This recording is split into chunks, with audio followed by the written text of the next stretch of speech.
Hello friends, मैं उदय कुमार स्वागत करता हूँ आप सभी को आपके अपने YouTube channel become the best पर।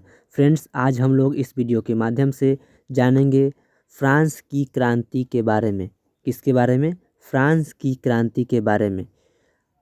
यह हमारा इकाई 3 है। इससे पहले 2 वीडियो में हमने भौगोलिक खोज और अमेरिकी क्रांति के बारे में जाना। अब इस वीडियो के अंतर्गत हम लोग फ्रांस की क्रांति के बारे में समझेंगे, जैसे कि क्यों हुआ फ्रांस की क्रांति, क्या है यह क्रांति, है ना। इस क्रांति के क्या कारण थे एवं इसके परिणाम फ्रांस पर एवं बाकी दुनिया पर क्या पड़ा, इन सब के बारे में हम बारी बारी से अध्ययन करेंगे। लेकिन अभी तक आपने मेरे चैनल को सब्सक्राइब नहीं किया है तो कृपया उसे सब्सक्राइब कर दीजिए और बेल आइकन की घंटी को दबा दीजिए। तो चलिए शुरू करते हैं फ्रांस की क्रांति। इससे पहले हम आपको दिखाते हैं फ्रांस का मैप, यानी कि फ्रांस विश्व में कहाँ पर स्थित है। चलिए देखिए, ये है आपको विश्व का मानचित्र आपके सामने है। विश्व में कुल जो है 7 महाद्वीप है। कितने महाद्वीप है? 7 महाद्वीप है, जिसमें से एक महाद्वीप यूरोप है। और इसी यूरोप के अंतर्गत जो है क्या है, इसी यूरोप के अंतर्गत फ्रांस नाम का एक देश है, एक राष्ट्र है। ठीक है, तो इसमें हम देखेंगे।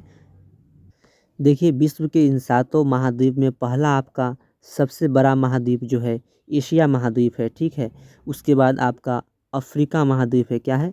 अफ्रीका महाद्वीप। उसके बाद जो है उत्तरी अमेरिका महाद्वीप, और उसके बाद दक्षिणी अमेरिका महाद्वीप, और उसके बाद जो है अंटार्कटिका। देखिए यहाँ पर नीचे दिखाई दे रहा है, जो कि वाइट कलर से दिखाया गया है। अंटार्कटिका जो है, इसमें जो है बहुत बर्फ़ जमा हुआ है। क्या है? बर्फ़ जमा हुआ है। इसमें जनजीवन निवास नहीं करता है। ठीक है, उसके बाद जो है आपका यूरोप महादेश है। क्या है? यूरोप महादेश। और उसके बाद जो है सबसे छोटा महादेश ऑस्ट्रेलिया, जिसे ओशनिया महादेश के नाम से भी जानते हैं। ठीक है, तो इस प्रकार से हम देखेंगे फ्रांस कहाँ पर स्थित है। क्या? फ्रांस विश्व के मानचित्र में कहाँ पर स्थित है, चूँकि हम आज पढ़ने वाले हैं फ्रांस की क्रांति। फ्रांस की क्रांति तभी अच्छा से समझ में आएगा जब उसकी भौगोलिक स्थिति को हम जान पाएंगे। तो चलिए देखते हैं कहाँ है फ्रांस। ये है आपका यूरोप का मानचित्र। क्या? यूरोप का मानचित्र। यूरोप का मानचित्र है, जिसमें आप फ्रांस को देखिए। यहाँ पर है फ्रांस, यहाँ पर ये फ्रांस है। ठीक है, देखिए यही है आपका फ्रांस। ठीक है, इस फ्रांस के जो है उत्तर में यूनाइटेड किंगडम है, यानी कि उत्तर में जो है इंग्लैंड है, और इसके दक्षिण में जो है भूमध्य सागर है। क्या है? भूमध्य सागर है। और इटली के कुछ द्वीप है। क्या है? इटली के कुछ द्वीप है। और इसके पश्चिम में जो है स्पेन है। क्या है? स्पेन है। और इसके पूरब में है जर्मनी। क्या है? जर्मनी। ठीक है, इस प्रकार से आपने फ्रांस को देख लिया। अब चलिए देखते हैं कि फ्रांस में क्रांति क्यों हुआ एवं इस क्रांति के क्या कारण थे, है ना, एवं इस क्रांति के परिणाम क्या हुए। देखिए, फ्रांस की क्रांति में क्या होता है कि क्या राजा जो होते हैं, राजा जो होते हैं वो लुई 16वां होते हैं। क्या होते हैं? लुई 16वां राजा होते हैं। ये बहुत ही निरंकुश राजा थे। क्या थे? निरंकुश राजा थे। ठीक है, निरंकुश राजा थे। और इनकी पत्नी जो थी वो बहुत खर्चीली थी। इनकी पत्नी एक मेरी अंतोइनेट इनकी पत्नी थी, वो बहुत ही खर्चीली थी। ठीक है, और इतना ज़्यादा खर्च करती थी किसी भी अवसर पर कि इससे जो है राजकोष प्रभावित हो जाता था। ठीक है, यानी कि बहुत ज़्यादा खर्च करती थी, और इसका जो है बोझ जो है फ्रांस की जनता पर पड़ता था। इसका असर फ्रांस की जनता पर पड़ता था। इस प्रकार जनता नाखुश हो गए थे, जनता नाखुश हो गए थे। एवं फ्रांस का जो सामाजिक स्थिति था उसमें 3 वर्ग में विभाजित था। क्या था? समाज जो है फ्रांसीसी समाज 3 वर्ग में विभाजित होता है, यानी कि 3 श्रेणी में विभाजित होता है। उसमें पहला और दूसरा श्रेणी के जो लोग होते हैं उनको विशेषाधिकार प्राप्त होते हैं, उन्हें किसी प्रकार के कर नहीं देना पड़ता है। और जो तीसरे श्रेणी के लोग होते हैं उन्हें उन्हें जो है शासन में भागीदारी नहीं होता है, लेकिन सारा कर जो है उन्हीं से वसूला जाता है। एवं समाज में तीसरे वर्ग के लोगों को इज्जत नहीं मिलती थी। ठीक है, इतना सारा परिश्रम करने के बाद भी लोग का जो है पेट ठीक से नहीं भर पाता था और बिना काम किए बैठे रहने वाले लोग जो प्रथम एवं द्वितीय वर्ग में आते थे, ठीक है, ये बहुत ज़्यादा जो है इनके पास ही बहुत ज़्यादा संपत्ति होता है। इस प्रकार से तृतीय वर्ग के लोग जिस और मध्य वर्ग के लोग और तृतीय वर्ग के लोग जो होते हैं वो क्रांति करते हैं राजा के प्रति और राजा की इस निरंकुश सत्ता को उखाड़ फेंक कर एक लोकतांत्रिक राज्य की स्थापना करने के लिए क्रांति करते हैं। तो चलिए, उम्मीद करता हूँ कि आप मोटा मोटा आपको कुछ अंदाज़ा हो गया होगा फ्रांस की क्रांति के बारे में। अब फिर हम बारी बारी से देखते हैं। तो चलिए देखिए, सन 1789 की फ्रांस की क्रांति यूरोप के इतिहास में एक युगांतकारी घटना थी, ठीक है। 1789 में फ्रांस की क्रांति होता है, वो क्या होता है, एक युग का अंत करता है और दूसरे युग की शुरुआत करता है। यानी कि पहले युग, पहले से जो चला आ रहा था व्यवस्था उसका समाप्त करके एक दूसरा व्यवस्था का क्या करता है, शुरुआत करता है। इस क्रांति ने फ्रांस में राजतंत्र को समाप्त करता है और सामाजिक व्यवस्था के नए विचार, जैसे समाज में नए विचार पनप रहे थे, स्वतंत्रता, समानता एवं बंधुत्व। जैसे कि पहले फ्रांसीसी समाज में न तो स्वतंत्रता थी न समानता थी, है ना। हमने पहले ही आपको बताया कि समाज 3 वर्गों में विभाजित है, ठीक है।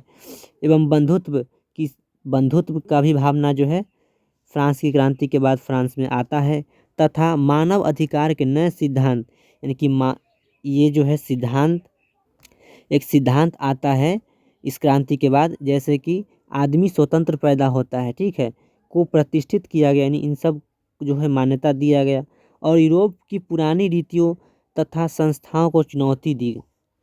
इस क्रांति ने यूरोप की पुरानी रीतियों को क्या किया, चुनौती दिया, ठीक है। इस तरह के विचार स्वातंत्र्य का प्रादुर्भाव हुआ। यूरोप में पुनर्जागरण के परिणाम स्वरूप हुआ था, जिसने यूरोप में कई राष्ट्रवादी क्रांतियों को जन्म दिया।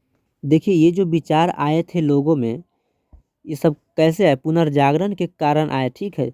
और यही पुनर्जागरण के कारण जो विचार आए, वह विचार यूरोप में क्या किया, नई कई सारी राष्ट्रवादी क्रांतियों को जन्म दिया। यानी कि इन्हीं विचार से प्रेरित होकर लोग यूरोप में कई सारे क्रांति किए और जिससे यूरोप में बहुत सारे बदलाव आए।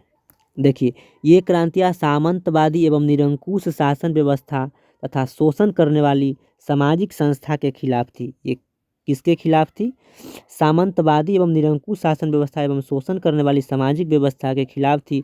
इसी क्रम में 1776 ईस्वी में शुरू हुआ अमेरिका का स्वतंत्रता संग्राम और 1783 ईस्वी में ब्रिटेन के विरुद्ध उसके उपनिवेशों की स्वाधीनता ने फ्रांस की पुरातन व्यवस्था को समाप्त कर स्वतंत्र विचार वाले समाज की स्थापना का मार्ग प्रशस्त किया। क्या किया, ऐसे तो यूरोप में पुनर्जागरण हो चुका था, लेकिन उसके बाद क्या हुआ, 1776 में अमेरिका की क्रांति होता है और 1783 में जो है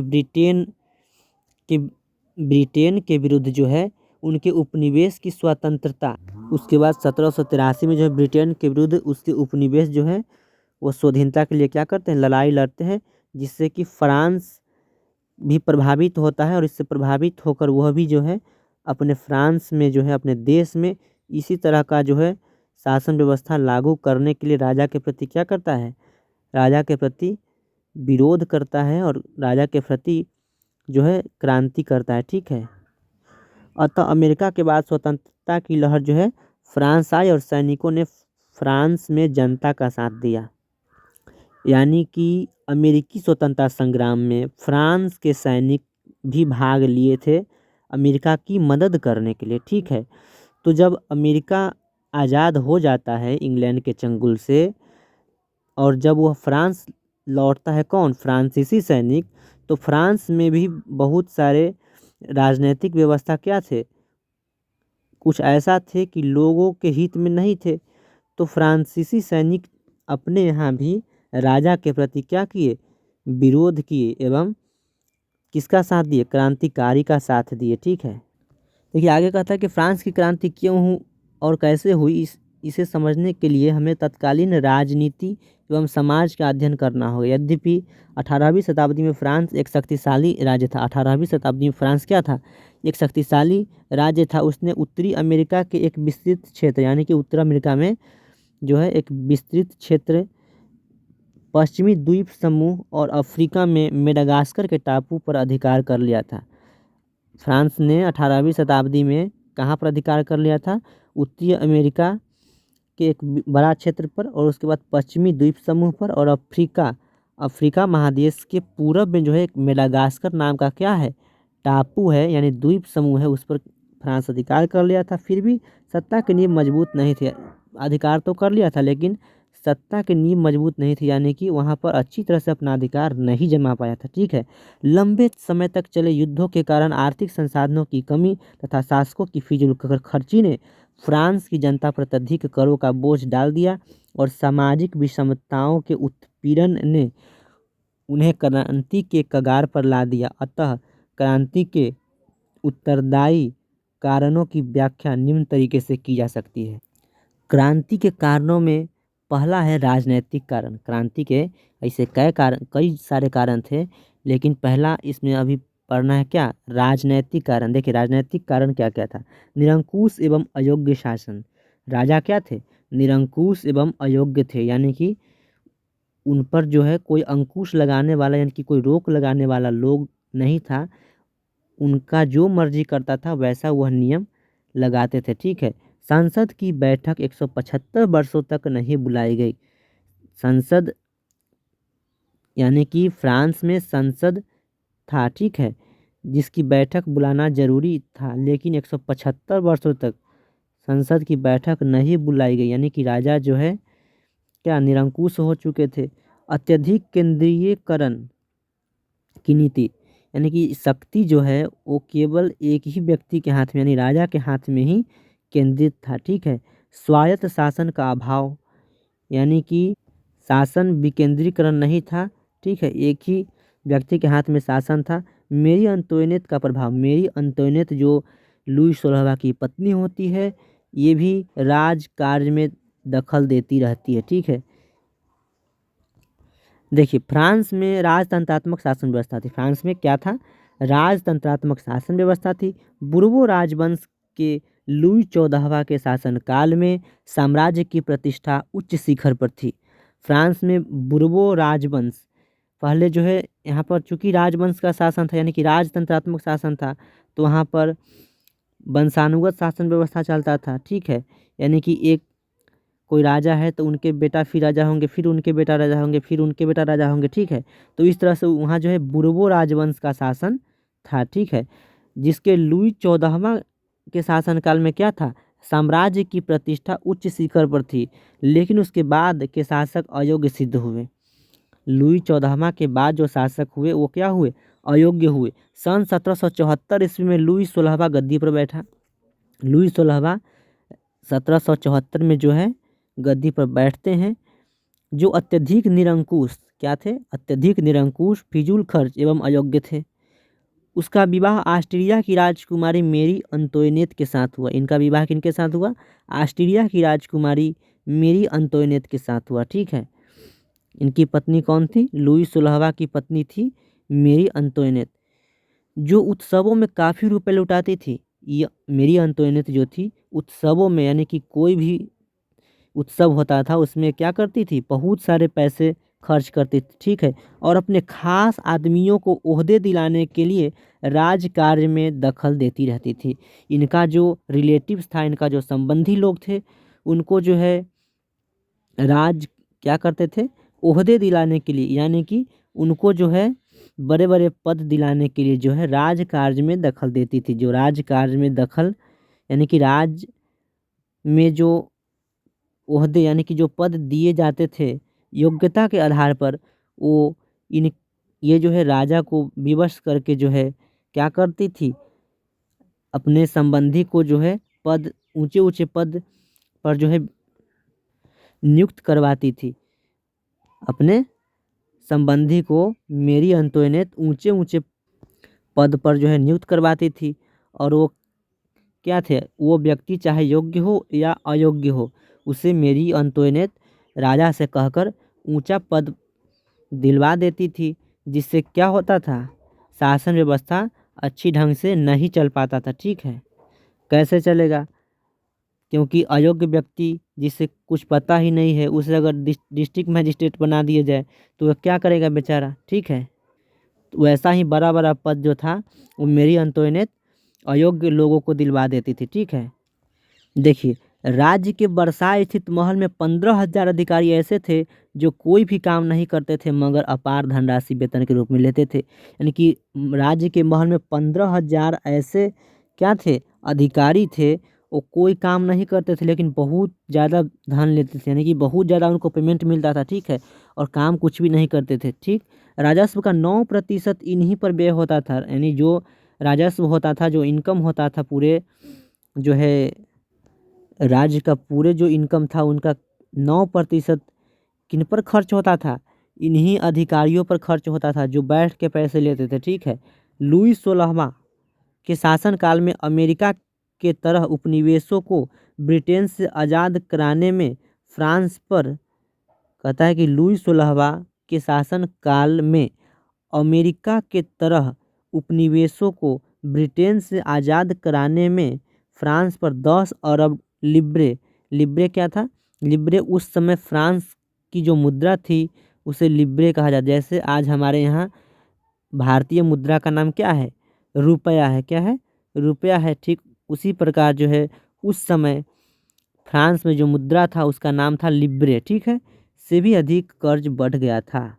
चूंकि आप जानते हैं, देखिए यहाँ पर 13 नहीं 13 होगा, यानी कि आप जानते हैं कि अमेरिकी स्वतंत्रता संग्राम में फ्रांस की सैनिकों ने भाग लिया, यानी कि फ्रांस सरकार ने, फ्रांस की राजा ने किसको मदद किया, अमेरिका को अमेरिकी स्वतंत्रता संग्राम में मदद किया।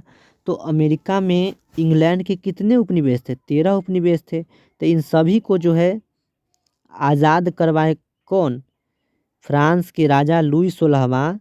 इन अमेरिका में जो ब्रिटेन के 13 उपनिवेश थे इन सभी को उन्होंने क्या किया, आज़ाद करवाया, जिसमें इनका कितना खर्च हुआ था, फ्रांस का खर्च हुआ था 10 अरब लिब्रे। ठीक है, उससे भी अधिक खर्च हुआ था।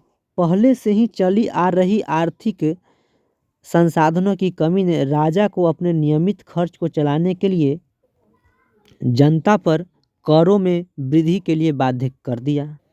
ऐसे तो पहले से ही बहुत सारे अधिकारी बैठ के पैसा लेते थे। ठीक है, जिसके चलते जो है क्या था, आर्थिक संसाधनों की कमी हो गई थी। ठीक है, अब जो युद्ध के बाद जो खर्च हो गया, युद्ध के बाद जब इनका 10 अरब लिब्रे खर्च हो गया तब क्या हुआ, राजा को अपने नियमित खर्च चलाने के लिए, यानी कि रोजमर्रा के खर्च चलाने के लिए भी इनके पास पैसों की कमी पड़ गई, जिससे इनको क्या करना पड़ा, जनता पर करों में वृद्धि के लिए बाध्य कर दिया। यानी कि जनता पर अब कर बढ़ाना जो है इनके लिए ज़रूरी हो गया था, क्योंकि राजकोष खाली हो गया था। ठीक है, कहता है कि निरंकुश राजतंत्र पर नियंत्रण का अभाव था, राजा पर कोई जो है नियंत्रण लगाने वाला नहीं था। ठीक है, यद्यपि स्टेट्स जनरल संसदीय संस्था थी, हालांकि स्टेट्स जनरल एक संसदीय संस्था थी फ्रांस में, लेकिन राजा की निरंकुशता का यह एक बड़ा उदाहरण था कि सन 1614 ईस्वी के बाद 175 वर्षों तक इसकी कोई बैठक नहीं हुई थी। राजा की निरंकुशता के कारण, यानी कि राजा की स्वेच्छाचारिता के कारण जो है स्टेट्स जनरल की कोई बैठक 175 वर्षों तक नहीं हुई थी। यानी कि जिस 1614 में जो बैठक हुआ था वो आज तक, जो 1774 ईस्वी में लुई 16वां गद्दी पर आते हैं और तब से जो है तब तक स्टेट्स जनरल की कोई बैठक नहीं होती है। ठीक है, उसके बाद देखिए लुई 14वां की निरंकुशता इस बात से पता चलता है वह कहा करता था कि मैं ही राज्य हूँ। लुई 14वां कहा करता था कि मैं ही राज्य हूँ, लेकिन चूंकि वह योग्य शासक था, विद्रोहियों को कुशलतापूर्वक दबा देता था, अतः उस समय राज्य की पूरी शक्ति उसके हाथ में निहित हो गई थी, लेकिन उसके उत्तराधिकारियों में इस तरह के गुणों का अभाव था। देखिए लुई 16वां जो कि एक निरंकुश शासक था, लेकिन निरंकुश होते हुए भी लुई 14वां क्या थे, योग्य थे। वो क्या करते थे, विद्रोहियों को दबा देते थे। ये कहा करते थे कि आई एम द स्टैंड या स्टेट, यानी कि मैं ही राज्य हूँ, ठीक है। और उसके बाद जो अधिकारी हुए, अधिकारी नहीं उत्तराधिकारी, उसके बाद जो राजा हुए वो क्या हुए, अयोग्य हुए, जिसके कारण वो विद्रोहियों को दबा नहीं पाए। और ऐसे भी वो क्या हो गए, फिजूल खर्च हो गए, है ना, जिसके कारण लोगों में असंतोष बढ़ गया और फ्रांस की क्रांति हो गई, ठीक है। देखिए, एक आपने ऊपर देखा स्टेट्स जनरल संस्था थी जो राजा को जो है सहयोग देने के लिए बनाया गया था। लेकिन एक फ्रांस में क्या था, एक पार्लवा नामक जो है संस्था थी जिसकी संख्या 17 थी। इसका गठन न्यायालय के रूप में किया गया था, इसका गठन न्यायालय के रूप में किया गया था। ये सरकार पर जो है अंकुश लगाने के लिए किया गया था। क्यों, सरकार पर अंकुश, यानी कि सरकार अगर कोई गलत करता है तो उस पर जो है रोक लगाने के लिए फ्रांस में पार्लमा नामक संस्था की गठन की गई थी। कुल इन संस्थाओं की संख्या जो है 17 थी, ठीक है। लेकिन क्या हुआ था कि न्यायाधीशों का पद कुलीन वर्ग के लिए सुरक्षित होता था और ये पद वंशानुगत, यानी कि वंश क्रमानुगत होते थे। आवश्यकता पड़ने पर राजा इन्हें पैसे के बल पर अपनी बात मनवाने के लिए बाध्य कर देते थे। अगर आज हम भारत की बात करें तो न्यायपालिका जो है वो स्वतंत्र है, ठीक है।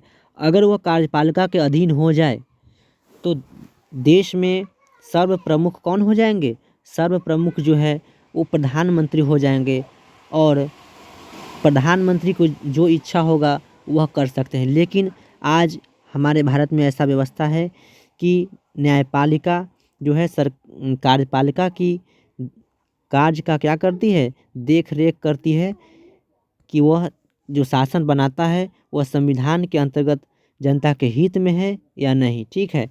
अगर सरकार द्वारा बनाए गए कानून अगर जनता के हित में नहीं है तो न्यायपालिका उसे रद्द कर देते हैं। लेकिन फ्रांस में क्या था कि न्यायपालिका के पद जो है कुलीन वर्ग के लिए सुरक्षित हो गया था, यानी उच्च वर्ग के लिए सुरक्षित हो गया था। और ये पद जो है वंश क्रमानुगत चलते थे और राजा, यानी कि इनका जो है चुनाव राजा के द्वारा ही किया जाता था और राजा क्या करते थे, आवश्यकता पड़ने पर इनको पैसा देकर जो है अपना बात मनवा लेते थे, ठीक है। देखिए, फ्रांसीसी क्रांति का सबसे बड़ी बुराई क्या थी कि केंद्रीयकरण की प्रवृत्ति थी। क्या थी, केंद्रीयकरण की प्रवृत्ति, यानी कि सारा शक्ति जो था वो राजा के ही हाथ में था, ठीक है। स्वायत्त शासन का अभाव था। स्वायत्त शासन यानी कि किसी विशेष क्षेत्र में जो है शक्ति का अधिकार दिया जाना। जैसे कि अगर बात करें भारत की तो भारत के संपूर्ण प्रधान जिसे कह सकते हैं हम कौन है, भारत के राष्ट्र प्रमुख कौन है, राष्ट्रपति हैं। लेकिन राज्य भी तो है बहुत सारे, जैसे 28 राज्य है तो 28 राज्य का प्रमुख कौन है,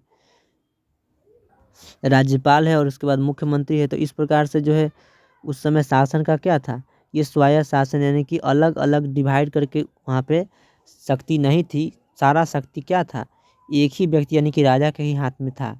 यहाँ पर जैसे कि मुख्यमंत्री के पास शक्ति है लेकिन वहाँ पर ऐसा व्यवस्था नहीं था। उसके बाद फिर जिला में जिलाधिकारी के पास होता है।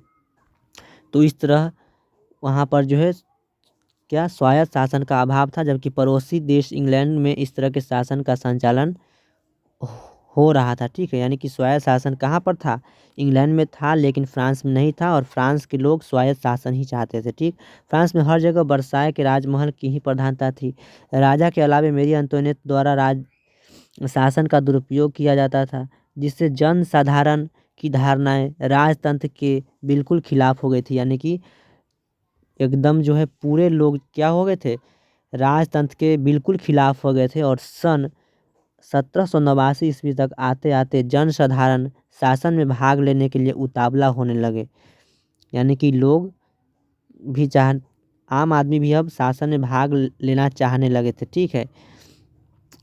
वहाँ कोई भी ऐसी संस्था नहीं थी जो उनकी उग्र मनोवृत्ति पर रोक लगा सके।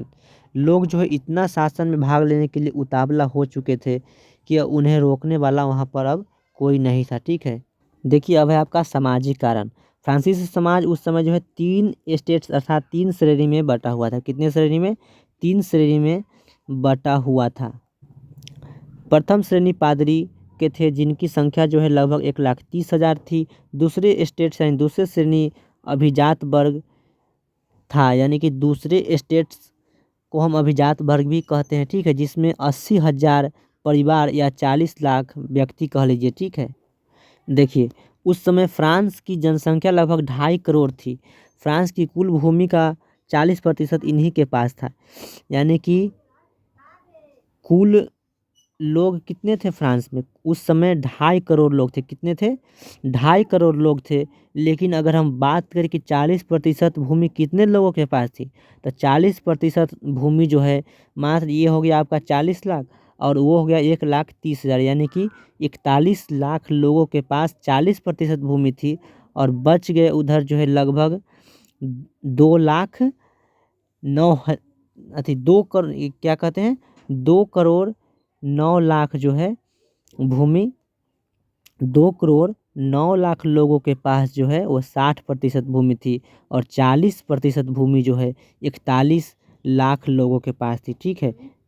देखिए यहाँ पर देखिए प्रथम स्टेट यानी प्रथम श्रेणी में पादरी थे। क्या थे?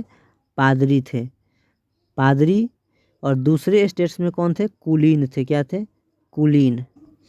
तृतीय स्टेट्स में कौन थे? तृतीय श्रेणी में बड़े व्यापारी थे, व्यवसायी एवं शिक्षित वर्ग थे, ठीक है, किसान थे, शिल्पी थे, नौकर थे एवं मजदूर थे। तीसरे स्टेट्स में यानी कि 2 स्टेट्स में जो है उच्च वर्ग के लोग थे, ठीक है, और तीसरे स्टेट्स में जो है निम्न वर्ग के लोग थे और जिनको कोई भी विशेषाधिकार प्राप्त नहीं था। इन्हें ही कई प्रकार के टैक्स देने पड़ते थे, जिससे ये क्या थे?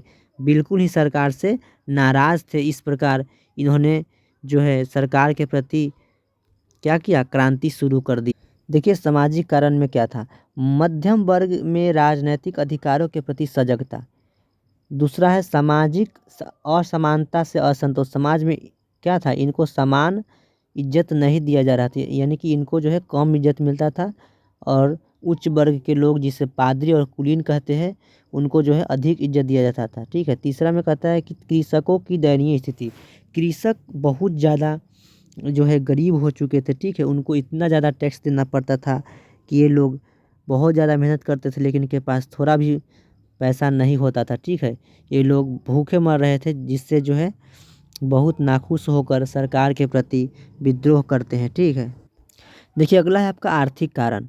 विदेशी युद्ध से और अपव्यय ने फ्रांस की आर्थिक स्थिति डबाडोल कर दी थी, यानी कि विदेशी युद्ध और अपव्यय यानी कि खर्च अधिक होता था और विदेश से युद्ध भी फ्रांस उस समय क्या करता था? अधिक करता था, ठीक है। इससे जो है इसका आर्थिक स्थिति यानी कि उसका आर्थिक रूप से जो है उसका स्थिति क्या हो गया था? डबाडोल हो गया था, ठीक है। प्रति वर्ष आय से अधिक खर्च होता था, आय जितना होता था उससे अधिक खर्च ही हो जाता था, ठीक है। इसलिए कर लगाने की प्रथा प्रचलित थी। यह कर व्यवस्था असमानता और पक्षपात के सिद्धांत पर आधारित थी। वहाँ पर जो था वो फ्रांस अधिक युद्ध करता था, ठीक है, और उसके बाद खर्च भी जो है मेरी अंतोनेट बहुत ज़्यादा करती थी, ठीक है।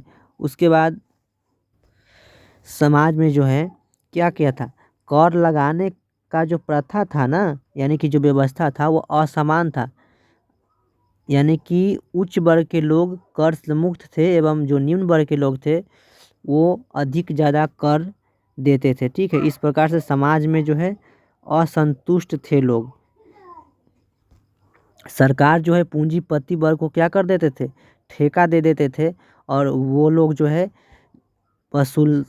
वसूलने का था कितना भी और वसूलते थे कितना भी, ठीक है। यानी कि जितना वसूलना था उतना न वसूल कर उससे अधिक मात्रा में वसूलते थे और सरकार को एक निश्चित रकम देने के बाद ये लोग जो है अपने पास सारा धन रख लेते थे और ये जो टैक्स वसूलते थे लोग पूंजीपति उनको टैक्स फार्मर कहा जाता था, ठीक है। देखिए आर्थिकरण क्या है? असमान कर प्रणाली, भूमि कर, धार्मिक कर एवं अन्य सामंती कर का बोझ। एक कर नहीं था, भूमि कर था, धार्मिक कर था, ठीक है, एवं अन्य सारे कर थे। बेरोजगारी की समस्या, लोग क्या हुए थे उस समय फ्रांस में एवं यूरोप में? औद्योगिकरण का दौर चल रहा था, यानी कि उस समय मशीन से उत्पादन अधिक होने लगा था, जिस समय छोटे छोटे उद्योग धंधे और कल कारखाने जो थे वो क्या थे, बंद हो चुके थे और लोग को हाथ से काम कम और मशीन से काम ज़्यादा होने लगा था। इस प्रकार लोग जो है बेरोजगार हो चुके थे। ठीक है, गिल्ड की पाबंदी, प्रांतीय आयात कर एवं सामांतीय आयात कर, यानी कि जगह जगह पर जो है टैक्स देना पड़ता था। इस तरह से व्यापारी में भी क्या था, असंतोष था, लोग व्यापार भी नहीं करना चाहते थे, क्योंकि व्यापार में जो है कर कम लेगा तभी तो फायदा अधिक होगा ना, और कर ही बहुत ज़्यादा देना पड़ेगा तो कहाँ से फायदा होगा। इस प्रकार से व्यापारी भी जो है असंतोष थे। ठीक है, देखिए फ्रांस के लोगों में आर्थिक असंतोष ने देश को क्रांति के कगार पर पहुंचा दिया। यहाँ पर कगार जो है मिटा हुआ है। ठीक है, राजकोष के घाटे के भरपाई के लिए उन पर तरह तरह के कर लगाए गए थे। किसानों को भूमि कर जिसे टैले कहते हैं, भूमि कर को क्या कहा जाता था, टैले कहा जाता था। ठीक है, चुकाना पड़ता था, किसान को टैले चुकाना पड़ता था, यानी कि भूमि कर देना पड़ता था। इसके अलावा टीथे टीथे नामक कर धार्मिक कर था। एक तो किसान को क्या करना पड़ता था, टैले कर देना पड़ता था, दूसरे टीथे कर यानी धार्मिक कर देना पड़ता था, है ना। उसके बाद अनेक तरह के अप्रत्यक्ष कर, नमक कर, तंबाकू कर, यानी बहुत सारे दैनिक उपभोग की वस्तुओं पर भी क्या था, कर देना पड़ता था। साथ ही भेंट यानी कि राजा को जो उपहार भी देना पड़ता था, टोल टैक्स, नजराने, तमाम तरह की कर जो है लोगों को देना पड़ता था, जिससे लोग बहुत ज़्यादा नाराज हो चुके थे। ठीक है, इस तरह फ्रांस की आम जनता की आर्थिक स्थिति दिन ब दिन दयनीय होती जा रही थी। देखिए एक तो वहाँ पर जो है औद्योगिकरण के चलते लोग बेकार हो गए थे, यानी कि लोगों को अब काम नहीं मिल रहा था। ठीक है, अधिक उत्पादन मशीन से हो रहा था, लोगों की आवश्यकता कम थी, इस प्रकार लोग जो है बेरोजगार हो गए थे। दूसरा, किसान को बहुत ज़्यादा टैक्स देना पड़ता था। तीसरा जो है व्यापारी वर्ग को भी जगह जगह पर टैक्स देना पड़ता था। इस प्रकार जो है असंतोष एवं अन्यायपूर्ण वातावरण में देश का विकास अवरुद्ध हो गया था। क्या हो गया था, देश का विकास अवरुद्ध हो गया था। साथ साथ सरकारी फिजूल खर्ची, यानी कि एक तरफ जनता की हालत खस्ताहाल हो चुका था और दूसरी तरफ लुई 16वां एवं मेरी अंतोनेट अपने ऐश आराम एवं भोग विलास की वस्तुओं पर करते थे, क्या बहुत ज़्यादा खर्च करते थे। ठीक है, यानी कि एक तरफ जनता का बुरा हाल हो चुका था और दूसरी तरफ राजा और रानी जो है अपने ऐश आराम एवं भोग विलास की वस्तुओं पर बहुत ज़्यादा पैसा खर्च करते थे। ठीक है, इसने जो है राजकोष को प्रभावित किया। ऐसी स्थिति में सरकार मितव्ययिता से काम लेने की जगह कर्ज लेने और कर लगाने पर ज़्यादा केंद्रित थी।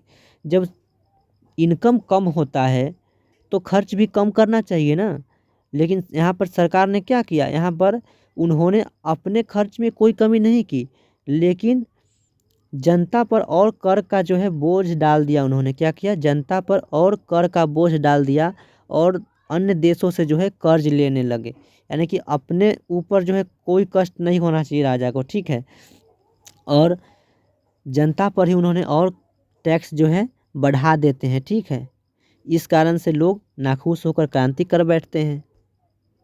देखिए उसके बाद है सैनिक कारण। सैनिक कारण क्या है कि सैनिक की नियुक्ति में असमानता, यानी कि छोटे पद जो सैनिक का होता है, जिसे हम कांस्टेबल कह लीजिए, है ना, उसमें जो है केवल निम्न वर्ग को ही सिलेक्शन किया जाता था और उच्च वर्ग के लोगों को जो है अधिकारी, क्या अधिकारी, यानी कि ऊपर वाला रैंक का नौकरी दिया जाता था और निम्न वर्ग के लोग को केवल और केवल निचले एकदम सबसे जो है डी ग्रुप कह लीजिए, वैसा सर्विस जो है क्या कहते हैं, निम्न वर्ग के लोगों को दिया जाता था। और उसके बाद क्या था, कम वेतन था, वेतन क्या था, कम था। और उसके बाद भोजन भी खराब था।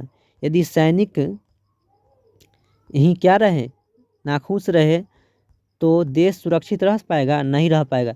इसलिए सैनिक को खुश करने के लिए आज देख लीजिए सरकार जो है सबसे अधिक पैसे जो है सैनिक को देते हैं, उनको बहुत अच्छे प्रकार से का भोजन देते हैं। ठीक है, एवं हमारे यहाँ आज जो व्यवस्था है वो सैनिक का जो है नियुक्ति में जो है असमानता नहीं है, क्योंकि रहेगा कैसे, हमारे भारत में ही क्या है, समानता है, तो असमानता कैसे रहेगा, तो ऐसा होना भी चाहिए। तो चलिए आगे देखते हैं। तभी तो हमारे देश में क्रांति नहीं होती है, नहीं तो ऐसा व्यवस्था होता तो क्रांति हो चुका होता। ठीक है, मैं खुश हूँ इस व्यवस्था से आज हमारे भारत में बहुत अच्छा व्यवस्था है। ठीक है, और ऐसे लोकतांत्रिक व्यवस्था बहुत से देशों में है, हालांकि सभी देश में नहीं है, लेकिन अधिकतर देश में आज क्या है, लोकतांत्रिक व्यवस्था ही है। ठीक है, देखिए व्यक्तिगत एवं धार्मिक कारण, फ्रांस में सभी तरह की स्वतंत्रता का अभाव था। भाषण, लेखन, विचार की अभिव्यक्ति तथा धार्मिक स्वतंत्रता का पूर्ण अभाव था। ठीक है, वहाँ राज धर्म कैथोलिक धर्म था और प्रोटेस्टेंट धर्म के मानने वालों को कठोर सजा दी जाती थी। वहाँ पर सरकार का एक धर्म था, राज धर्म, वो क्या था, कैथोलिक धर्म था। ठीक है, और प्रोटेस्टेंट धर्म जो मानते थे लोग, उनको कठोर सजा दी जाती थी। आज हमारा भारत एक धर्मनिरपेक्ष राष्ट्र है। ठीक है, भारत क्या है, धर्मनिरपेक्ष राष्ट्र है। इसमें आप कोई भी धर्म को जो है मान सकते हैं, लेकिन वहाँ पर क्या था, वहाँ पर वैसा बात नहीं था। वहाँ पर राज धर्म था, कैथोलिक धर्म, क्या था, कैथोलिक धर्म। ये लोग जो मानते थे धर्म को, उसको जो है सरकार सहायता देती थी। ठीक है, और जो दूसरे धर्म को मानते थे उसको क्या करती थी, कठोर सजा दी जाती थी। देखिए यहाँ पर उसके बाद कहता है कि इतना ही नहीं, व्यक्तिगत स्वतंत्रता का भी अभाव था। राजा या उसका कोई भी आदमी किसी व्यक्ति को गिरफ्तार कर सकता था। ऐसा बात भला आपको कैसा लगेगा, कोई राजा का कोई आदमी किसी भी आदमी को क्या करता, गिरफ्तार कर सकता था। ठीक है, एवं बिना अभियोग के गिरफ्तारी वारंट होता था, जिसको लेटर्स द कैचेट, यानी कि बिना मुकदमा चलाए ही क्या करता था, उसको जो है गिरफ्तार करके जो है कारावास में डाल देता था। ऐसा नहीं होना चाहिए था, लेकिन चलिए कोई बात नहीं है, हुआ तभी तो आज ऐसा स्थिति बना ना। चलिए देखिए, व्यक्तिगत एवं धार्मिक कारण क्या था, भाषण, लेखन और विचार की स्वतंत्रता का अभाव था। धार्मिक स्वतंत्रता का अभाव था। बिना अभियोग के व्यक्तियों को गिरफ्तार करना। कानूनों में एकरूपता का अभाव था। देखिए आज हमारे भारत में एक कानून में एकरूपता है, यानी कि अगर कोई व्यक्ति बिहार का कोई व्यक्ति है और एक व्यक्ति कहाँ का है, एक व्यक्ति मान के चलिए मुंबई का है। ठीक है, अगर ये दोनों व्यक्ति एक ही प्रकार का क्या करते हैं, अपराध करते हैं, एक ही प्रकार का अपराध करते हैं, तो इन दोनों व्यक्ति को एक ही प्रकार का दंड दिया जाएगा। क्या दिया जाएगा, एक ही प्रकार का दंड दिया जाएगा। लेकिन उस समय फ्रांस में वैसा व्यवस्था नहीं था। वहाँ पर जो है देखिए, फ्रांस में कानून में एकरूपता नहीं थी। देश के विभिन्न क्षेत्रों में लगभग 400 कानून लागू होते थे। ठीक है, भारत में कितने कानून अभी लागू है, एक कानून। किसी को यह जानकारी नहीं होती थी कि उसके मुकदमे का फैसला किस कानून के तहत होगा। ठीक है, देखिए अब क्या है, बौद्धिक कारण। क्या है, बौद्धिक कारण, जैसे कि कई सारे बुद्धिजीवी वर्ग उभरते हैं इस समय फ्रांस में, और वो लोगों को जो है अपने अधिकार के बारे में बताते हैं, लोगों को जो है जागरूक करने का प्रयास करते हैं। ठीक है, और ये जो है लोगों में जो है क्या कहता है, स्वतंत्रता की जो गति होती है उसको और तीव्र कर देते हैं, और इस प्रकार से जो है फ्रांस में क्रांति होता है। जैसे आपने केमिस्ट्री में पढ़ा होगा कि कोई अभिक्रिया होता है, अगर उसमें उत्प्रेरक को रख दिया जाता है तो उत्प्रेरक क्या करता है, उत्प्रेरक जो है उस अभिक्रिया को तेज कर देता है। क्या करता है, अभिक्रिया की गति को तेज कर देता है। ठीक इसी प्रकार फ्रांस के समाज में इन बुद्धिजीवियों ने क्या किया, इन बुद्धिजीवियों ने फ्रांस की जनता को स्वतंत्रता की लहर को तेज कर दिया, यानी कि उनको जो है जागरूक करके उसको अपना अधिकार बताकर अपने लेख अथवा अपने किताब के माध्यम से लोगों को जो है क्या किया, लोगों को क्रांति करने के लिए प्रेरित किया। ठीक है, तो आगे देखते हैं। देखिए ये क्या किए, राजनैतिक, सामाजिक एवं धार्मिक दोषों को पर्दाफाश किया और जनमानस में आक्रोश पैदा किया। ठीक है, फ्रांसीसी बुद्धिजीवियों ने फ्रांस में बौद्धिक आंदोलन का सूत्रपात किया। इसमें प्रमुख से मॉन्टेस्क्यू, कौन थे, मॉन्टेस्क्यू, ये है मॉन्टेस्क्यू। ठीक है, आप देख सकते हैं इन्हें। वोल्टेयर ये है, और उसके बाद रूसो थे, ठीक है। मॉन्टेस्क्यू ने अपनी पुस्तक विधि की आत्मा में सरकार के 3 अंगों, मॉन्टेस्क्यू ये है, इन्होंने एक पुस्तक लिखी विधि की आत्मा, क्या लिखे? विधि की आत्मा। उसमें सरकार के 3 अंगों, कार्यपालिका, विधायिका और न्यायपालिका विधायिका और न्यायपालिका को अलग अलग रखने के विषय में बताकर शक्ति पृथक्करण का पोषण किया, ठीक है। इन्होंने कहा, मॉन्टेस्क्यू ने अपने पुस्तक विधि की आत्मा में बताया कि कार्यपालिका, विधायिका और न्यायपालिका को क्या रहना चाहिए? अलग अलग रहना चाहिए। इस प्रकार इन्होंने पृथक्करण का सिद्धांत दिया। क्या दिया? पृथक्करण का सिद्धांत दिया। वोल्टेयर ने चर्च, समाज और राजतंत्र के दोषों को पर्दाफाश किया। वोल्टेयर ने क्या किए? चर्च के दोष थे, समाज में जो दोष थे और राजतंत्र में जो दोष थे, इनका उन्होंने पर्दाफाश किया, यानी कि लोगों को जो है बताया, लोगों के सामने इन्होंने रखा। देखिए वोल्टेयर क्या थे? वोल्टेयर क्या थे? तो वोल्टेयर तथापि राजतंत्र, देखिए यहाँ पर वह जनतंत्र का पक्षधर नहीं थे। क्या थे? वोल्टेयर जो थे वो जनतंत्र का पक्षधर नहीं थे। ये समाज में जो व्याप्त कुरीतियाँ थी उनको इन्होंने बताए। ये चाहते थे कि राजतंत्र ही हो, जरूरी नहीं है कि लोकतंत्र हो, लेकिन वह क्या होना चाहिए?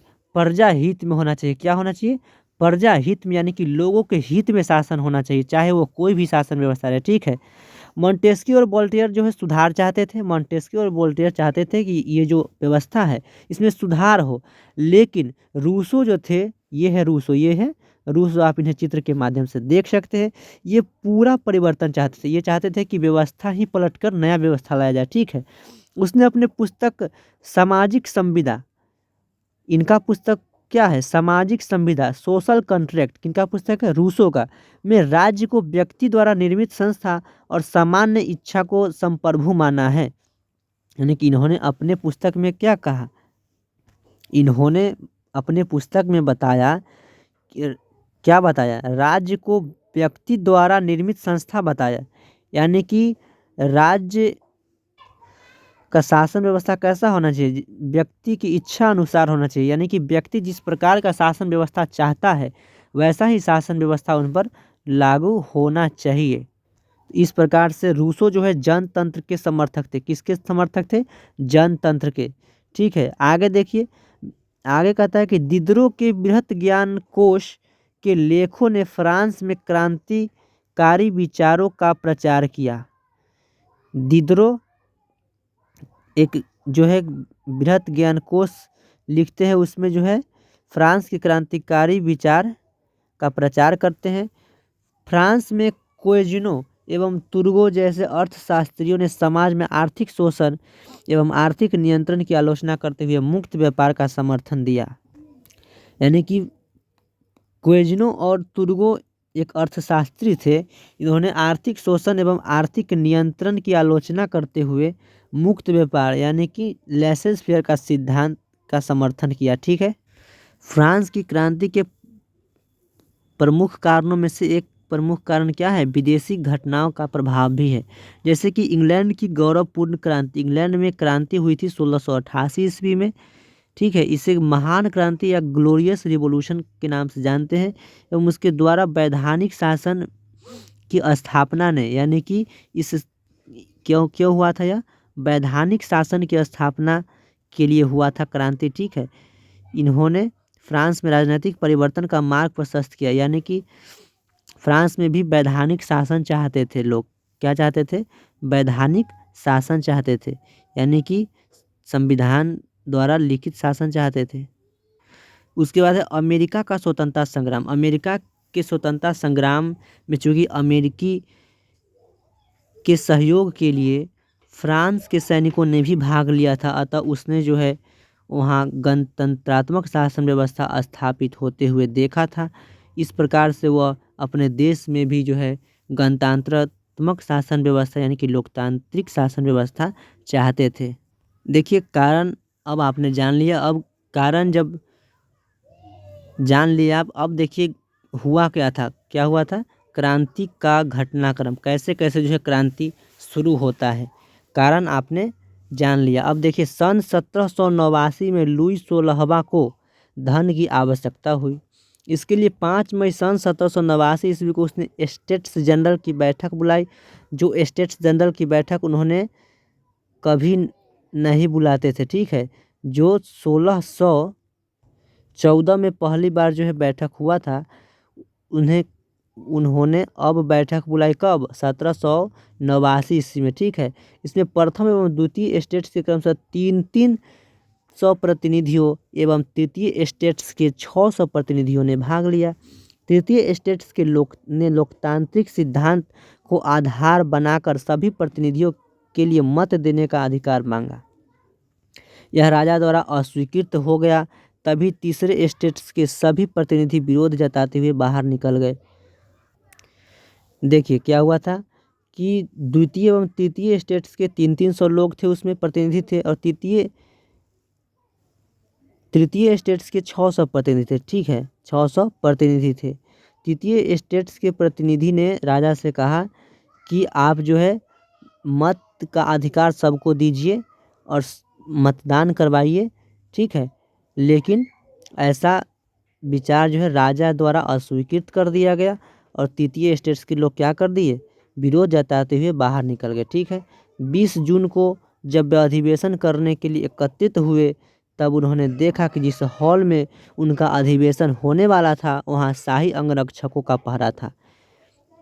देखिए तृतीय स्टेट्स के लोग जो है वहाँ से निकल जाते हैं। उसके बाद 20 जून को जब अधिवेशन करने के लिए एकत्रित हुए, फिर जब वो एकत्रित होते हैं, तब वो देखते हैं कि जिस हॉल में एकत्रित होने वाले होते हैं, वहाँ पर क्या होता है? शाही अंगरक्षकों का पहरा होता है।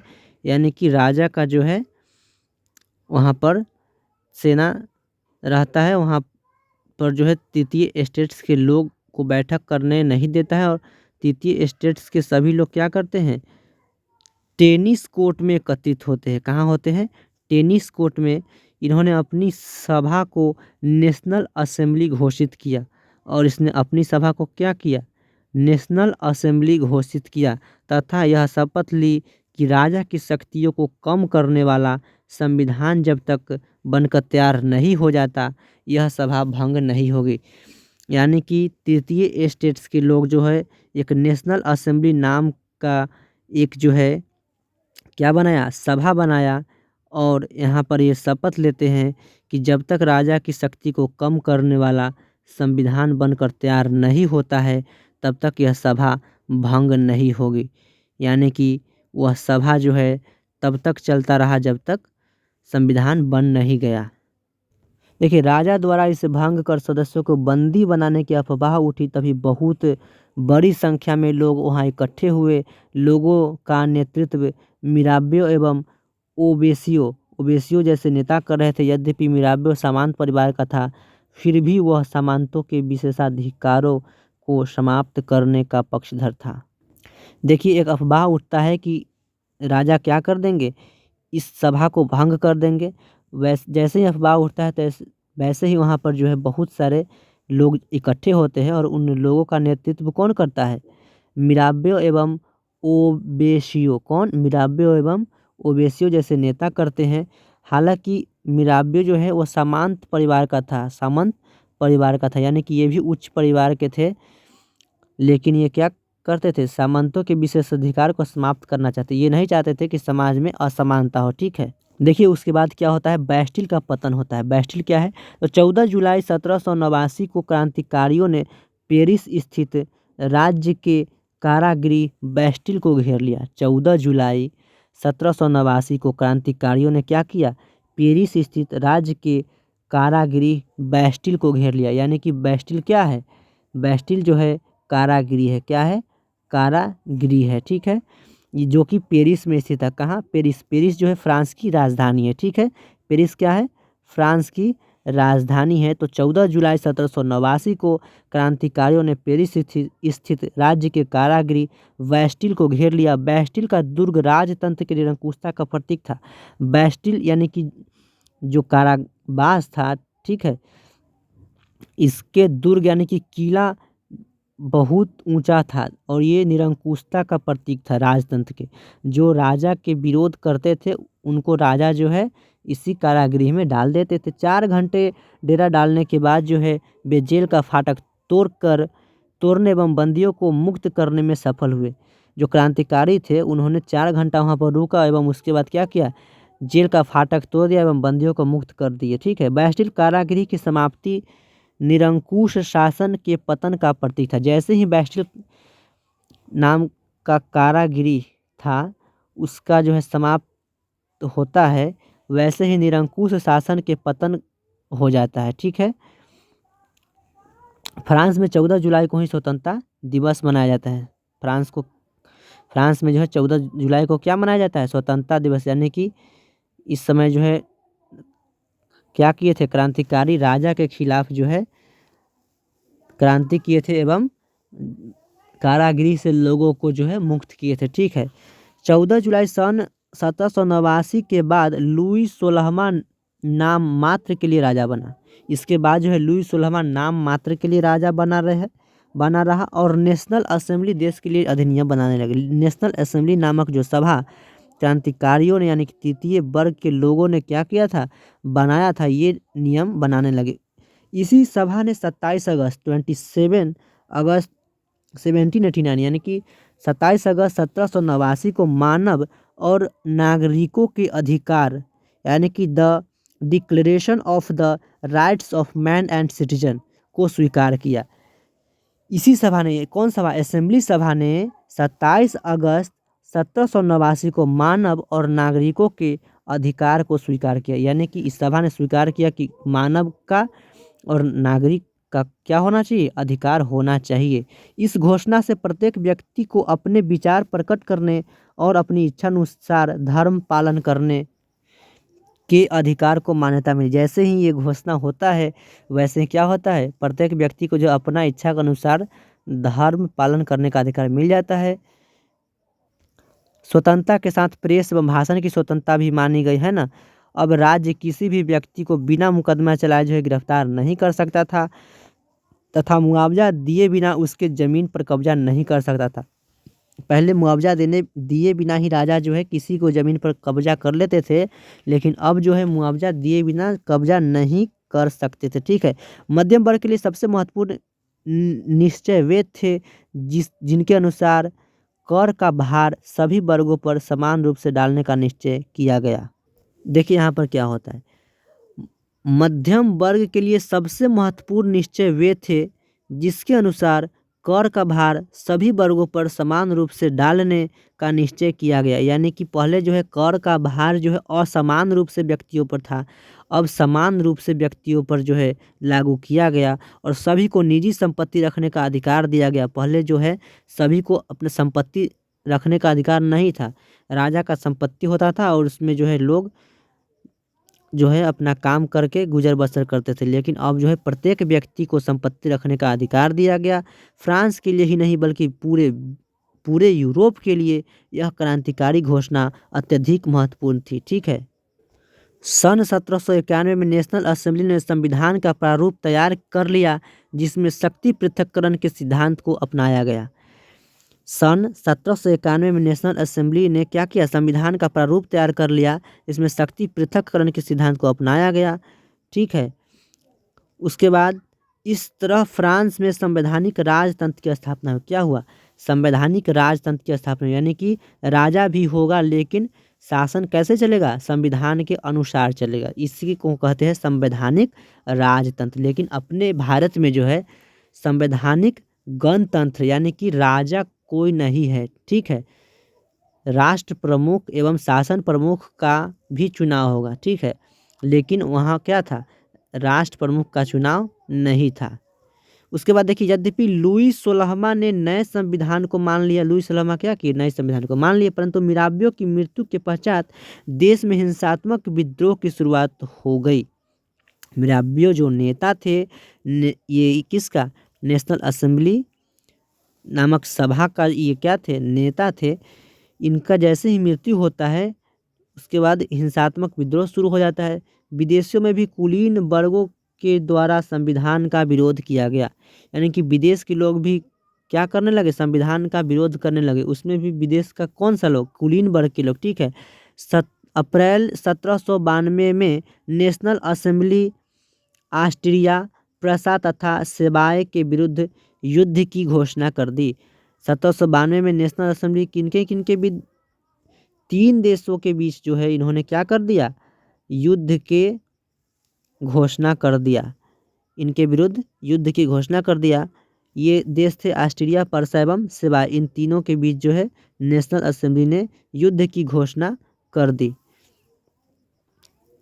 क्रांतिकारी युद्धों से जनता को काफ़ी कठिनाइयाँ झेलनी पड़ी। युद्ध हुआ तो जनता को जो है बहुत सारे कठिनाइयाँ झेलनी पड़ी, है ना। उस समय सभी नागरिकों को मतदान का अधिकार नहीं मिला था। इस समय जो है देखिए, क्रांतिकारी युद्धों से जनता तो काफ़ी कठिनाई झेली, लेकिन उस समय क्या हुआ, सभी लोग को मतदान का अधिकार नहीं मिला। तो नेशनल असेंबली का चुनाव भी अप्रत्यक्ष रूप से किया जाना था, अप्रत्यक्ष रूप से किया जाना था। उपरोक्त बातें आलोचना का विषय बन गया। आलोचकों में प्रमुख जैकोबिन क्लब के सदस्य थे। यानी कि लोगों को अब भी जो है क्या नहीं दिया गया, मतदान का अधिकार नहीं दिया गया, ठीक है। तो लोग क्या करने लगे, आलोचना करने लगे, और ये बात आलोचना का विषय बन गया। तो आलोचकों में प्रमुख कौन थे, यानी कि कौन लोग आलोचना करते थे, जैकोबिन क्लब के सदस्य जो है इसका आलोचना करते थे। जैकोबिन क्लब के सदस्य में कौन कौन थे, छोटे दुकानदार थे, कारीगर थे, घड़ी साज थे, नौकर एवं दिहाड़ी मजदूर। कहता है जैकोबिन क्लब पेरिस के भूतपूर्व कॉन्वेंट ऑफ सेंट जेकब के नाम पर रखा गया, जिसका नेता मैक्सिमिलियन रॉबस्पियर था। जैकोबिन क्लब का नेता कौन था, मैक्सिमिलियन रॉबस्पियर था। देखिए इसके बाद क्या होता है, उसके बाद आतंक का राज आ जाता है। किसका राज आता है, आतंक का राज। जब नेशनल असेंबली ने सभा बनाया और संविधान के अनुसार जो है नियम कानून बनाए, लेकिन उसमें क्या नहीं दिया गया, आम लोगों यानी सभी लोगों को जो है मत का अधिकार नहीं दिया गया। इससे नाखुश होकर जो है जैकोबिन क्लब का स्थापना होता है, और इसका जो है अध्यक्षता कौन करते हैं, रॉबस्पियर करते हैं। और रॉबस्पियर जो है वामपंथी विचारधारा का समर्थक था। यानी कि उस समय जो सरकार जो है, सरकार के विरोध में जो रहने वाला होता है उसको वामपंथी कहा जाता है, यानी कि विपक्षी दल कहा जाता है, ठीक है। तो रॉबस्पियर विपक्षी दल का था, यानी कि वामपंथी विचारधारा का था, ठीक है। अतः खाद्य पदार्थों की महंगाई एवं अभाव से नाराज होकर, स्वाभाविक था कि उस समय खाद्य पदार्थ एवं महंगाई जो है चरम सीमा पर हो गया था। युद्ध हुआ जिससे महंगाई बढ़ गया था, ठीक है। उसने हिंसक विद्रोह की शुरुआत की और आतंक का राज स्थापित किया। रॉबस्पियर ने क्या किया, हिंसक विद्रोह की शुरुआत किया और आतंक का राज स्थापित किया। 14 महीनों में लगभग 17,000 व्यक्तियों पर मुकदमे चलाए गए और उन्हें फांसी दे दी गई। नेशनल असेंबली की जगह अब जो है रॉबस्पियर जो है अपना राज स्थापित करते हैं, उसे आतंक का राज्य कहते हैं, ठीक है। और ये 14 महीना में लगभग 17,000 व्यक्तियों पर मुकदमे चलाते हैं और उन्हें फांसी दे दिया जाता है, ठीक है। रॉबस्पियर प्रत्यक्ष प्रजातंत्र का पोषक था। ये चाहते थे कि क्या हो, पुनः प्रजातंत्र हो, ठीक है।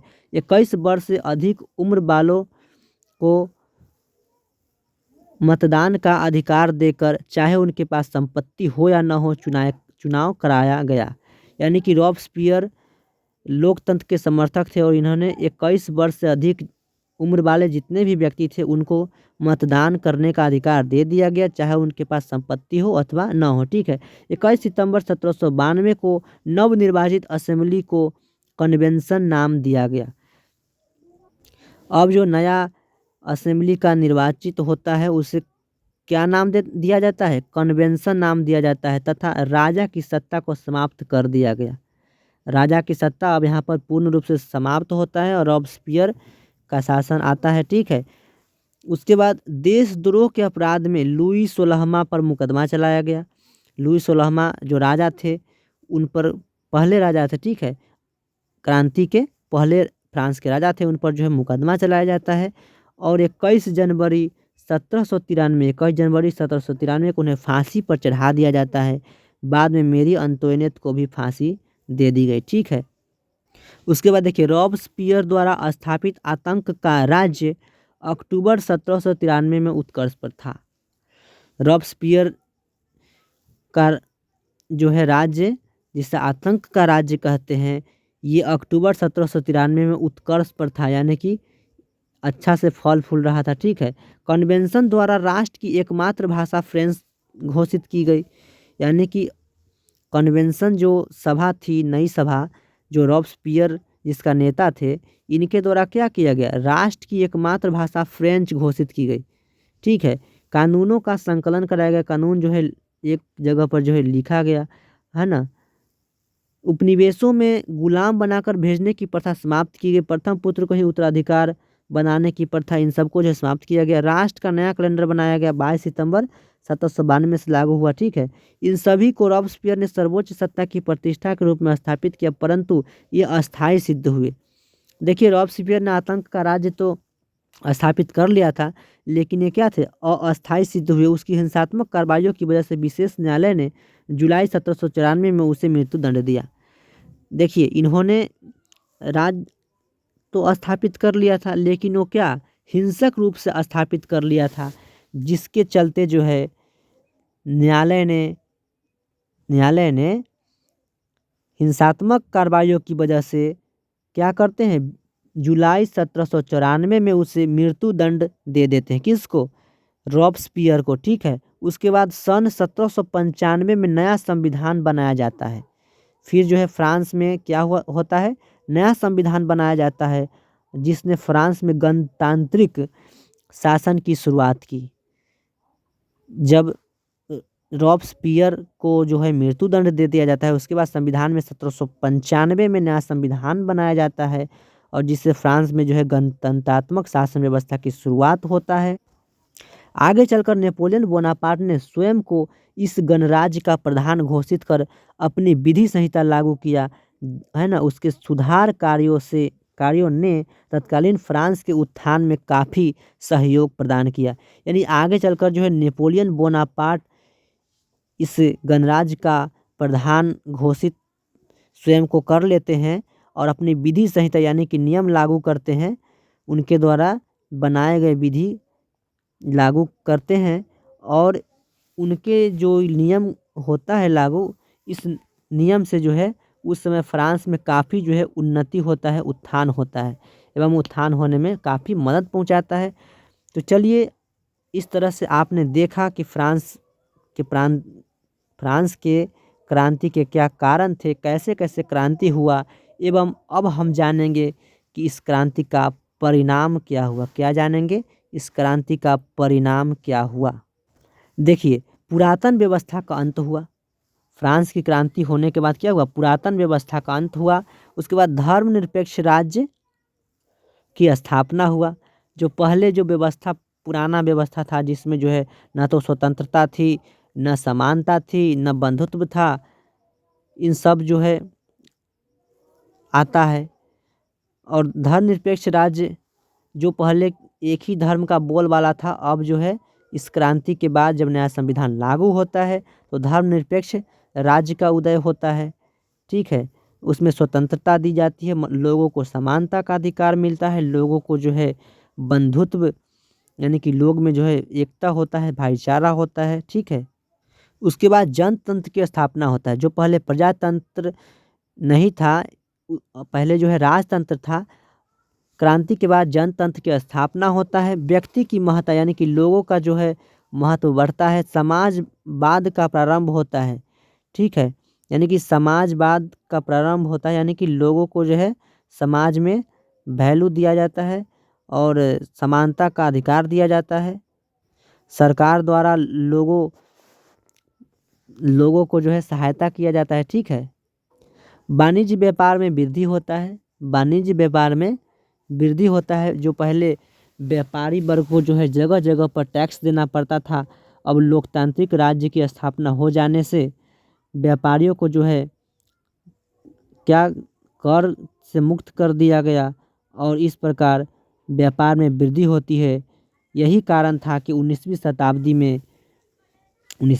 में व्यापार के क्षेत्र में फ्रांस इंग्लैंड के बाद द्वितीय स्थान पर था। यानी कि व्यापार में वृद्धि कैसे होता है, जब व्यापारियों को जो है टैक्स हटा दिए जाते हैं। पहले जो बहुत जगह टैक्स लिया जाता था, अब वो समाप्त कर दिया जाता है, जिससे क्या होता है, वाणिज्य व्यापार का विकास होता है, और इसी के चलते जो 19वीं शताब्दी में व्यापार के क्षेत्र में फ्रांस जो है वो इंग्लैंड के बाद द्वितीय स्थान पर था। ठीक है, दास प्रथा का उन्मूलन होता है, दास प्रथा खत्म होता है, यानी कि लोगों को गुलाम बनाकर खरीद बिक्री जो किया जाता था अब बंद हो गया। लेकिन देखिए क्या होता है इसमें, इस क्रांति ने फ्रांस में दास प्रथा का उन्मूलन किया। सन 1794 में कन्वेंशन ने दास मुक्ति कानून पारित किया, यद्यपि आगे चलकर इसे नेपोलियन के द्वारा समाप्त कर दिया गया। देखिए कन्वेंशन जो 1794 में जो रॉबस्पियर का आतंक का राज था, उसने तो दास मुक्ति कानून लागू करके दास व्यापार खत्म कर दिया, लेकिन जब नेपोलियन आते हैं तो ये फिर से दास व्यापार शुरू कर देते हैं।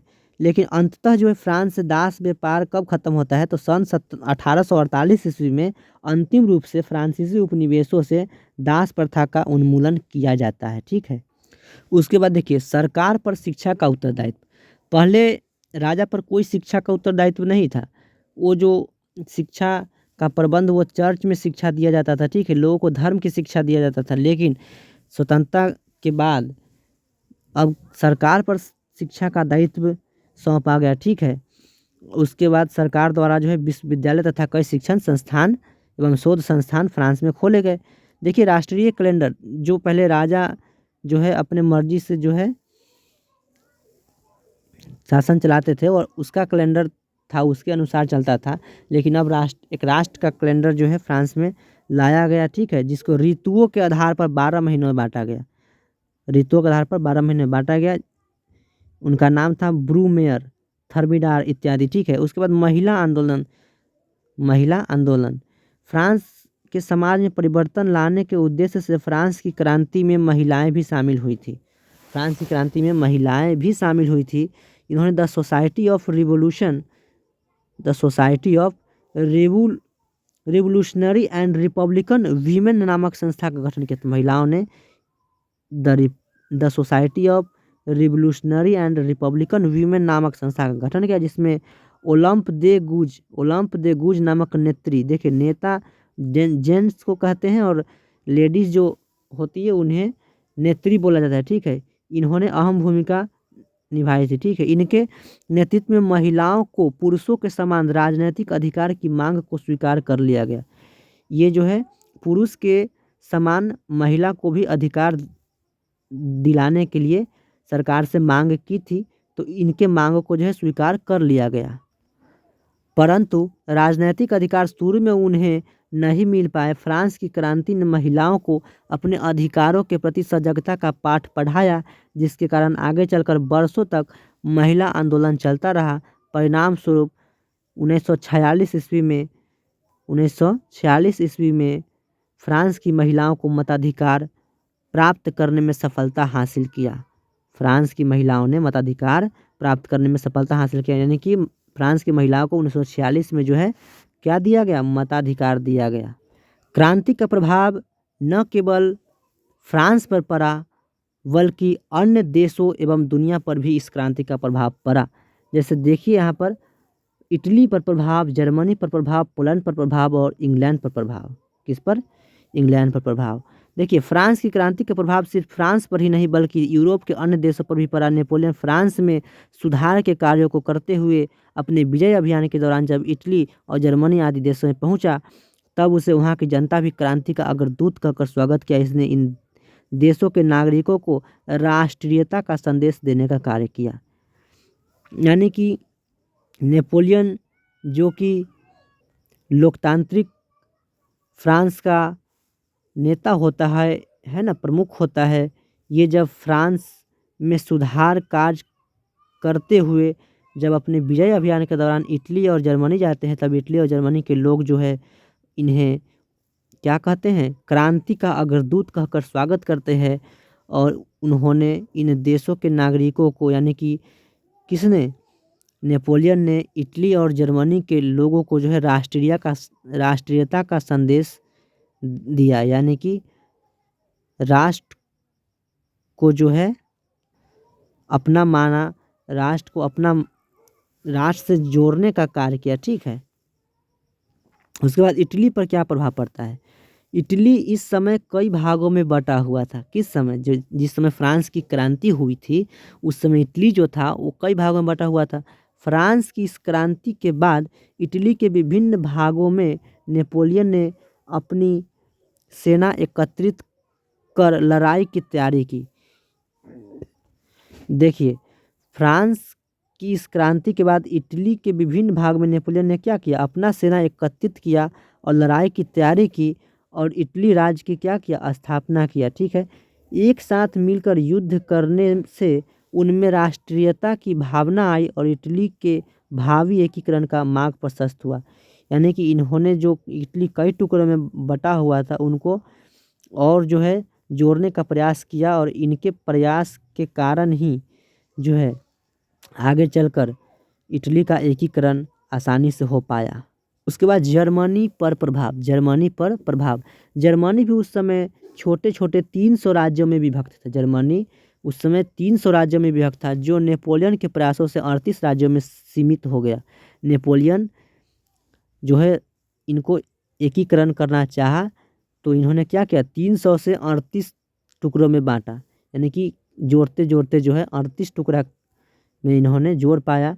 इस क्रांति के स्वतंत्रता, समानता एवं बंधुत्व की भावना को जर्मनी के लोगों ने अपनाया और आगे चलकर इससे जर्मनी के एकीकरण को बल मिला। यानी कि स्वतंत्रता, समानता एवं बंधुत्व कहाँ का नारा था? फ्रांस की क्रांति का नारा था। इससे प्रभावित होकर जर्मनी के लोग अपने यहाँ भी स्वतंत्रता, समानता एवं बंधुत्व जैसी व्यवस्था चाहते थे और आगे चलकर जो है जर्मनी के लोग इसी को पाने के लिए जो है क्या करते हैं? प्रयास करते हैं। और आगे देखते हैं पोलैंड पर प्रभाव। ठीक है, फ्रांसीसी क्रांति के अग्रदूत नेपोलियन ने पोलैंड में स्वतंत्रता की लहर फूंकी। पहले यह रूस, प्रसा और ऑस्ट्रिया के बीच बटा हुआ था। क्या? रूस, प्रसा और ऑस्ट्रिया के बीच पोलैंड बटा हुआ था। यानी कि पोलैंड के कुछ भाग जो है रूस लिए हुए था, कुछ प्रसा और कुछ ऑस्ट्रिया लिए हुए था। ठीक है, यद्यपि पोलैंड को शीघ्र आज़ादी नहीं मिली। पोलैंड को उस समय तो आज़ादी नहीं मिली, लेकिन उनमें राष्ट्रीयता का संचार इसी क्रांति ने किया। लेकिन पोलैंड में जो है राष्ट्रीयता का संचार, यानी कि लोगों को जो है एकता की भावना और देश के प्रति समर्पण जो है किसने दिया? फ्रांस की क्रांति ने ही दिया। ठीक है, एक लंबी अवधि के प्रयास के फलस्वरूप प्रथम विश्व युद्ध के बाद पोलैंड का स्वतंत्र राज्य कायम हो सका। फ्रांस की क्रांति के समय से ही पोलैंड वासी जो है अपने स्वतंत्रता के लिए प्रयास करते रहे। वो कब जाकर स्वतंत्र हो पाए? प्रथम विश्व युद्ध के बाद। ठीक है, आगे इंग्लैंड पर क्या प्रभाव पड़ता है इसको हम देखते हैं। देखिए, इंग्लैंड पर प्रभाव। नेपोलियन का विजय अभियान इंग्लैंड पर भी हुआ, जबकि इंग्लैंड की आगे चलकर उसके पतन का कारण भी बना। फिर भी इस क्रांति का इतना अधिक असर इंग्लैंड में दिखा ही वहाँ की जनता ने भी सामंतवाद के खिलाफ आवाज़ उठाना शुरू कर दी, है ना। फलस्वरूप सन 1832 ईस्वी में इंग्लैंड में संसदीय सुधार अधिनियम पारित हुआ, जिसके द्वारा वहाँ के जमींदारों की शक्ति समाप्त कर दी गई और जनता के लिए अनेक सुधारों का मार्ग प्रशस्त हुआ। भविष्य में इंग्लैंड में औद्योगिक क्रांति के विकास में इस क्रांति का बहुत अधिक योगदान था। यानी कि इस क्रांति से जो है, फ्रांस की क्रांति से कुछ सुधार जो है इंग्लैंड में भी होता है, जैसे सामंतवाद के खिलाफ जो है आवाज़ उठता है तो ठीक है। उसके बाद जो फ्रांस में संसदीय सुधार अधिनियम, कुछ व्यवस्था में सुधार किए जाते हैं। ठीक है, जिसके द्वारा वहाँ के जमींदार की जो शक्ति, पहले जो जमींदार हुआ करते थे उनके अंदर जो है सारे लोग काम करते थे, लेकिन अब वहाँ भी सुधार किया गया और वहाँ भी लोगों को संपत्ति का अधिकार जो है दिया गया। ठीक है, देखिए अब है क्रांति का स्वरूप। क्या है? क्रांति का स्वरूप कैसा था? तो फ्रांसीसी क्रांति के स्वरूप के संबंध के विषय में कहा जाता है कि यह पूर्ण रूप से निश्चयात्मक थी, यानी कि यह होना ही था। ठीक है, अर्थात क्रांति की गति और दिशा वही थी जो लगभग सभी क्रांतियों की होती है। फिर भी क्रांति के स्वरूप को निश्चित करने के पहले यह देखना आवश्यक होता है कि उस क्रांति के क्या कारण थे, उस क्रांति में समाज के किस वर्ग के लोग ने मुख्य रूप से भाग लिया और उस क्रांति से किस वर्ग के लोगों को अधिक लाभ हुआ। कई इतिहासकारों ने सन 1789 ईस्वी के क्रांति को एक बुर्जुआई यानी कि मध्यम वर्ग, बुर्जुआई मतलब मध्यम वर्ग के क्रांति कहा। ठीक है, उनके अनुसार इस क्रांति ने एक विशेषाधिकार प्राप्त वर्ग की जगह दूसरे विशेषाधिकारी वर्ग का शासन स्थापित कर दिया। इस क्रांति के बाद क्या हुआ, जो एक विशेषाधिकार वर्ग का शासन था उसके जगह अब दूसरे लोग का शासन स्थापित हो गया। ठीक है, फ्रांस में मध्यम वर्ग के पास पूंजी की कमी नहीं थी। फ्रांस में जो मध्यम वर्ग के लोग थे उनके पास पूंजी की कमी नहीं थी।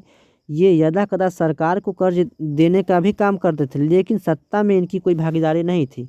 सत्ता में सिर्फ जो है कुलीन वर्ग के लोग का ही भागीदारी था और मध्यम वर्ग के लोगों को सत्ता में भागीदारी नहीं थी। जबकि मध्यम वर्ग के लोग के पास भी बहुत सारे पैसे थे, है ना, जो कभी सरकार को भी मदद कर देते थे, इतना पैसे वाले थे। लेकिन इनको क्या था, समाज में जो है इनको बराबर का जो है इज्जत नहीं दिया जाता था। इस कारण से जो मध्यम वर्ग क्रांति में भाग लिए। ठीक है, उसके बाद यद्यपि फ्रांस क्रांति अनेक कारण थे, परंतु मध्यम वर्ग के असंतोष और इसी वर्ग के द्वारा जन चेतना का जागृत करना क्रांति को अवश्यंभावी बना दिया। यानी कि संतोष भी इन्हीं में था और इन्हीं लोगों ने क्या किया, लोगों की भावना को उजागर किया। जैसे कि बौद्धिक चेतना जगाई सभी मध्यम वर्ग। कहता है आगे कि सभी मध्यम वर्ग क्रांति के अधिकांश नेता भी मध्यम वर्ग के थे। ठीक है, जिन्होंने क्रांति का संचालन किया। यह सच है कि मजदूर तथा किसानों ने मिलकर क्रांति को सफल बनाया। लेकिन देखिए यहाँ पर जितने भी दार्शनिक थे जिन्होंने बौद्धिक चेतना जगाई, सभी मध्यम वर्ग के थे। बौद्धिक चेतना जगाने वाले लोग मध्यम वर्ग के थे। क्रांति का अधिकांश नेता भी मध्यम वर्ग के थे। ठीक है, जिन्होंने क्रांति का संचालन किया। यह सच है कि मजदूर तथा किसानों ने मिलकर क्रांति को सफल बनाया।